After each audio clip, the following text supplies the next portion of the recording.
que ces groupements ont donc travaillé dans le cadre d'un projet gouvernemental qui visait l'amélioration de la santé publique dans les communes. Jusqu'ici, eh bien, le paiement ne suit visiblement pas. Et nos confrères de la page 2 à la page 3 se penchent spécifiquement sur cette information. On reste donc sur ce qu'on peut appeler en fait société ouverte par le quotidien. Le jour, on évolue cette fois-ci avec le Pélican qui s'intéresse donc à l'imposition des pensions retraites dans sa parution de ce jour. L'opposition donc de la CNPS, des syndicats des travailleurs et des associations des retraités. C'est donc sur ce pont, sur cette vague-là que nous permettent donc de surfer nos confrères du journal Le Pélican, lesquels nous font savoir que les trois entités ont réaffirmé leur opposition à cette imposition sur la pension retraite au cours d'une réunion tenue le 8 septembre 2023 au siège de la CNPS.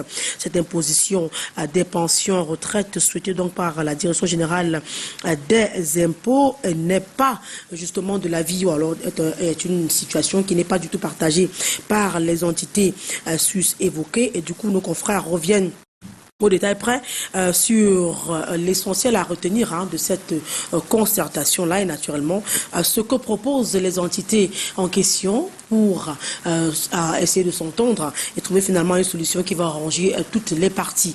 Et donc c'est sur cette information-là que nos confrères se penchent ce lundi matin. Les détails sont bien évidemment à retrouver dans les colonnes du journal Le Pélican qui est en kiosque ce matin. Alors à présent du côté de Yaoundé 6e, vous le savez, qui a été donc qui s'est donc réveillé plutôt d'un mauvais pied en fin de semaine dernière avec cet incendie qui a donc ravagé l'édifice, comme d'ailleurs présenté par nos confrères du quotidien Mutation. Le quotidien Mutation en parle justement dans ses colonnes ce matin, sous le feu des questions. C'est ainsi que se penche le journal dans sa parution de ce matin relativement à cet incendie géant qui a donc dévoré vendredi dernier le siège de cette commune, un incendie qui naturellement a choqué les populations et laissé justement ces dernières-là avec flux d'interrogations. Que s'est-il passé? Comment est-ce que cette flamme a pu être déclenchée? Eh bien, autant d'éléments de réponse nous sont donc proposés par nos confrères dans l'article paru en page 5. Et puis, justement, l'indépendant qui vous a d'abord été proposé, ou alors présenté tout à l'heure aussi, se penche sur cette information. L'indépendant aussi met en exergue le mystère du feu qui a donc dévoré la mairie de Yaoundé 6e. C'était vendredi dernier. Le somptueux édifice de l'hôtel de ville de Yaoundé 6e s'est donc enflammé au petit matin du 8 septembre dernier. Un sinistre préjudiciable au processus de développement enclenché depuis quelques années dans cette commune.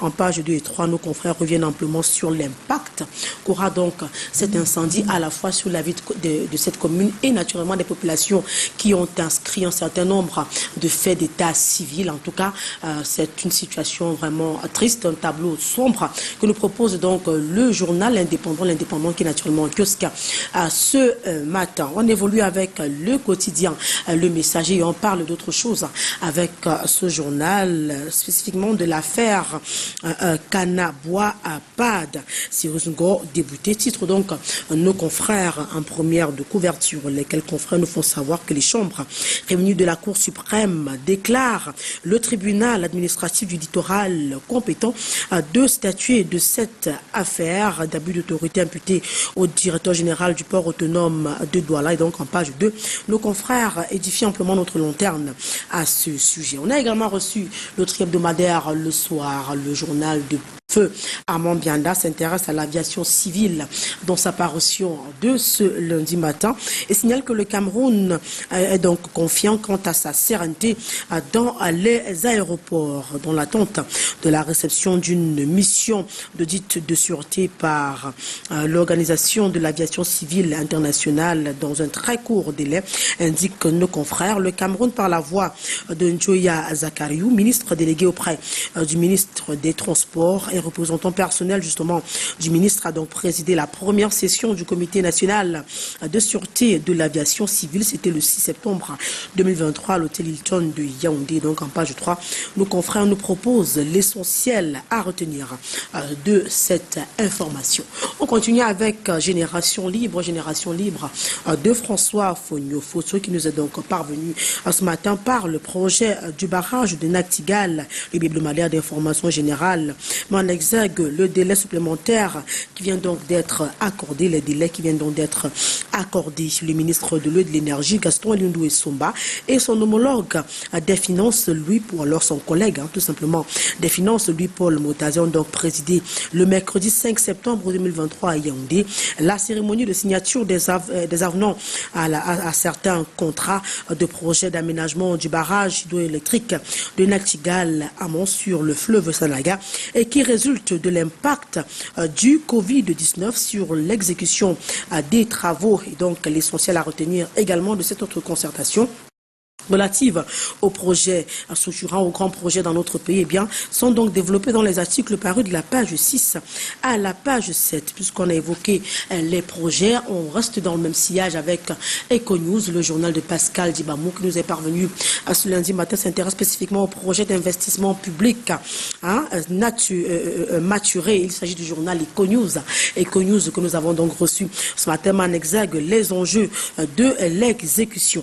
Le comité technique interministériel d'experts vient donc de certifier que 43 projets d'investissement publics sont donc prêts à être mis en œuvre, signalent nos confrères en première de couverture, lesquels confrères nous font également savoir que les projets en question nécessitent un financement total estimé à 365 milliards de nos francs. Malgré cette approche du ministère de la Planification et de l'Aménagement du territoire, Minipat, on observe sur le terrain une quantité de projets abandonnés ou d'autres qualités qualifiées tout simplement d'éléphants blancs. Et donc, pourquoi et comment des projets déclarés matures peinent à être effectivement réalisés, s'interroge le journal qui, dans les articles parus de la page 4 à 5, propose des éléments de réponse dans des décryptages justement signés de nos confrères du journal Econews, qui est naturellement en kiosque ce matin. On a également reçu Ecomatin qui parle naturellement économie également dans sa parution de ce jour, et ce secteur qui peut justement booster le secteur économique dans notre pays. Il s'agit de l'agriculture, acteur et chiffre clé de la campagne cacaoyère 2022-2023, mis donc en exergue par nos confrères de ce journal, lesquels nous font savoir qu'après un pic de 295 tonnes justement en 2021, eh bien, le bilan de la campagne de l'exercice écoulé affiche une baisse de production nationale. Laquelle baisse peut justement avoir un impact, on l'a signifié tout à l'heure, négatif sur l'économie nationale. Et donc, cette initiative mise en exergue par nos confrères vise justement à inverser la tendance, à changer cet état de choses. Et naturellement, c'est pour booster l'économie et le secteur agricole, spécifiquement cacaoyer, dans notre pays. C'est le plan de résistance que nous propose, c'est l'un des plans de résistance que nous proposent nos confrères du journal Ecomatin, qui bien évidemment en kiosque ce matin. On évolue en santé avec le quotidien Eco-Santé. Le journal de Joseph Mbengboum s'intéresse au prix africain du leadership en santé et signale que Manaouda Malaché, donc lauréat du prix spécial de la couverture santé universelle, le comité scientifique du prix africain de leadership en santé, composé donc de 34 universitaires, des présidents des ordres des professionnels de la santé et des sociétés savantes de 11 pays africains, et donc vient donc d'attribuer le prix spécial de l'implémentation de la couverture santé universelle et de l'amélioration de l'offre de soins et services de santé au Cameroun au ministre de la Santé publique Manaouda Malachi. Il recevra donc cette prestigieuse distinction au cours de la soirée de gala du Palsa qui aura donc lieu le 17 novembre 2023 ici ici même à Yaoundé. Et nos confrères sont détaillés dans l'article qui nous propose en page 3. Puisqu'on a parlé du ministre de la Santé publique tout à l'heure, on reste avec lui. Il est également mis en exergue dans les colonnes du journal L'Essor. L'Essor que nous avons également reçu ce matin met en exergue cette volonté du ministre de la Santé publique justement de conduire les supporters des Lions indomptables au stade du côté du Septentrion. Malouda Malachi offre donc 1000 billets à la jeunesse du Septentrion, bien que les Lions indomptables du Cameroun soient dos au mur concernant justement la qualification à la CAN de football 2024 en Côte d'Ivoire. Eh bien, Malouda Malachi, élite donc du Grand Nord, par ailleurs ministre de la Santé publique, a donc décidé en guise de la rencontre opposant notre équipe nationale à celle du Burundi d'offrir plus de 1000 billets d'entrée au stade donc Rumde Adja de Garoua, aux jeunes enfants de pousser notre valeureuse équipe nationale de football à la victoire finale. C'est la même information qui meuble justement la première de couverture de Camarouest News. Camarouest News qui nous a également parvenu ce matin en exergue cette action que le journal qualifie d'ailleurs de patriotique par le ministre de la Santé publique pour la jeunesse camerounaise. Malouda Malachi offre donc à disposition des jeunes du côté du Septentrion 1000 billets, lesquels jeunes sont donc appelés à aller apporter leur soutien au Cameroun, qui sera donc face au Burundi du côté donc de la partie septentrionale du pays. Et donc nos confrères mettent en exergue cette action qui tend justement à encourager les jeunes et à encourager surtout les Lions indomptables à donner le meilleur d'eux-mêmes, à mouiller le maillot jusqu'à la dernière seconde. Question de faire la fierté du 237 du vert rouge jaune. Et donc, Camarouest News se penche également sur cette action du ministre de la Santé publique, par ailleurs élite donc de la partie septentrionale du pays. Le match Cameroun-Burundi meuble également la première de couverture du journal, la météo qui signale que les Lions indomptables sont prêts à rugir justement face au Burundi.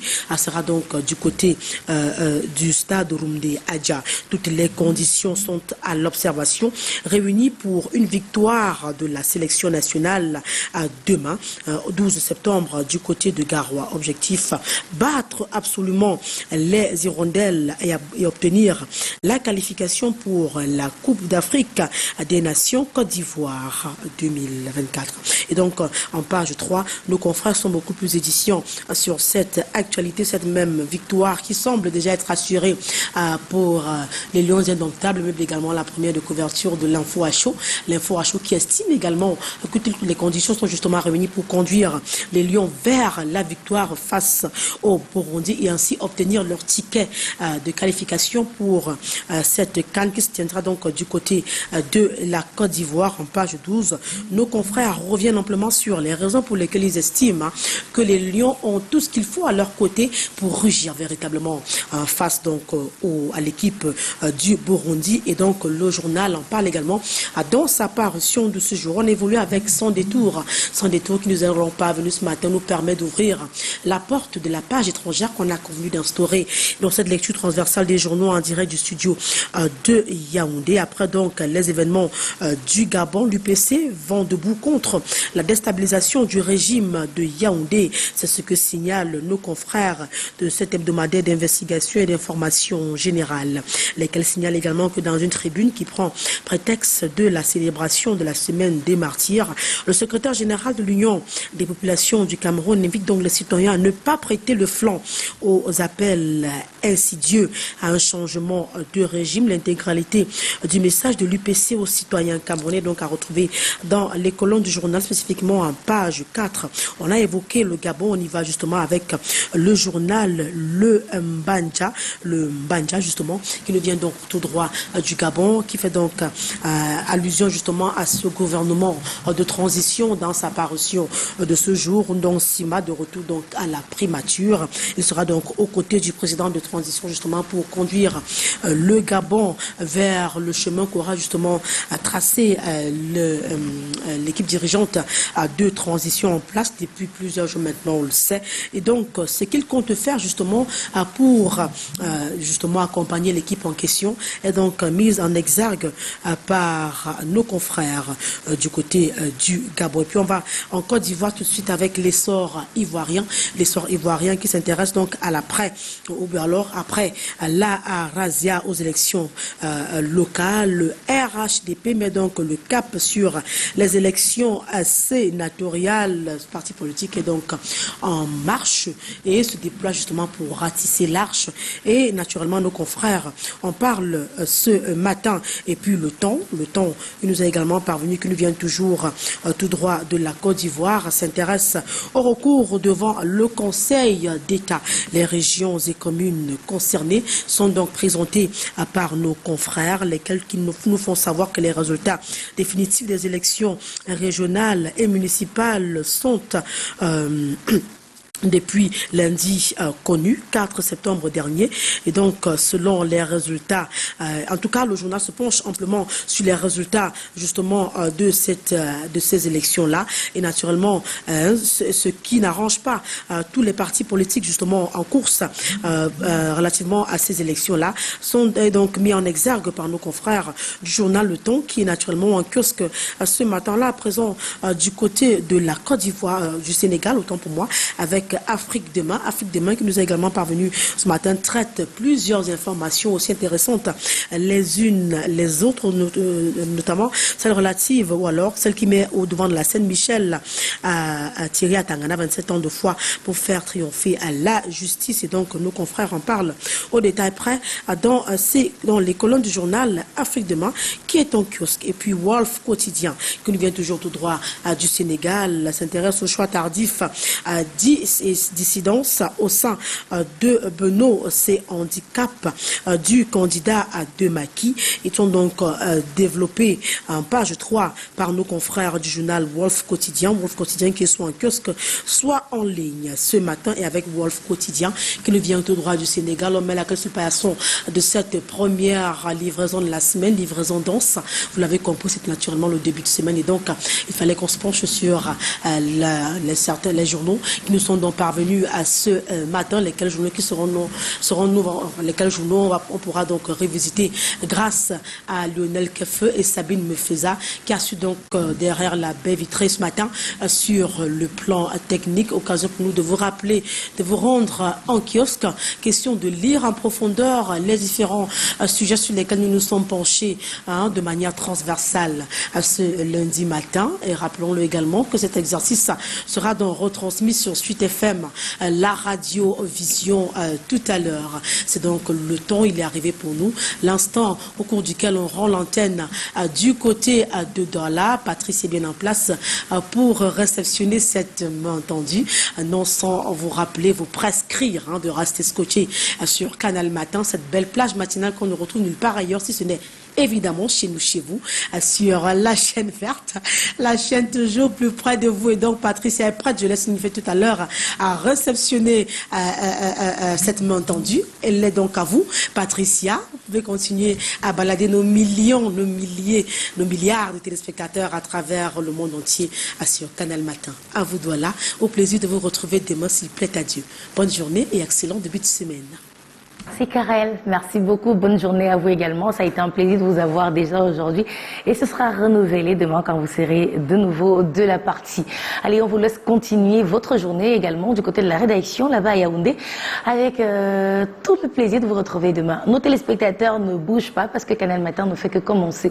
On ne va pas bouger très longtemps, juste le temps de la pub et on vous revient pour la deuxième partie de Canal Matin. À tout de suite.